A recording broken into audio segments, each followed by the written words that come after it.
रामायण में भगवान राम की पूरी जीवन गाथा दी गई है। रामायण के बारे में हम सब लोग जानते हैं कि इसे महर्षि वाल्मीकि ने लिखा था, लेकिन वाल्मीकि रामायण से भी पहले राम कथा लिखी जा चुकी थी। कई पौराणिक कथाओं में रामायण का रचयिता हनुमान जी को माना जाता है, जिन्होंने वाल्मीकि से भी पहले राम कथा को शब्दों में पिरोकर पत्थरों पर उकेर दिया था।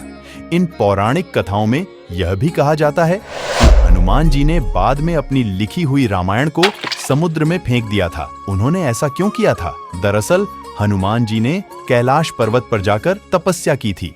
इस दौरान वे रोजाना प्रभु श्री राम को याद करते और उनकी कथा को एक पत्थर पर नाखूनों से लिख देते थे। महर्षि वाल्मीकि भी हनुमान की तपस्या के दौरान ही रामायण लिख रहे थे। उन्होंने उत्तर प्रदेश के मौजूदा बिठूर नामक स्थान पर रामायण के सभी अध्याय लिखे थे। कथाओं के मुताबिक वाल्मीकि अपनी रामायण लिखने के बाद उसे भगवान शिव को दिखाने के लिए कैलाश पर्वत आए। इसी दौरान उन्होंने हनुमान जी की लिखी रामायण देखी। हनुमान की लिखी रामायण का एक एक छंद पढ़कर वाल्मीकि हैरान रह गए। उन्होंने हनुमान की लिखी हुई राम कथा को अपनी लिखी रामायण से कहीं ज्यादा बेहतरीन बताया। वाल्मीकि ने यह कहा कि हनुमान की राम कथा के सामने उनकी रामायण कुछ भी नहीं है।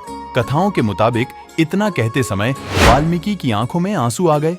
आंखों में आंसू देखकर हनुमान बेहद दुखी हो गए। उन्होंने वाल्मीकि की रामायण को बेहद सरल भाषा में लिखी हुई बताकर उनकी प्रशंसा की। हनुमान ने वाल्मीकि की प्रशंसा करने के बाद अपनी राम कथा उठाकर समुद्र में विसर्जित कर दी। यह सब देखकर वाल्मीकि हैरान रह गए और उन्होंने हनुमान से इसका कारण पूछा। हनुमान ने कहा कि समाज का कल्याण तभी हो सकता है जब समाज राम कथा पढ़ सके। मेरी राम कथा से ज्यादा आसान संस्कृत में वाल्मीकि ने रामायण लिखी है। ऐसा ही और वीडियो देखने के लिए हमारे चैनल को सब्सक्राइब करें।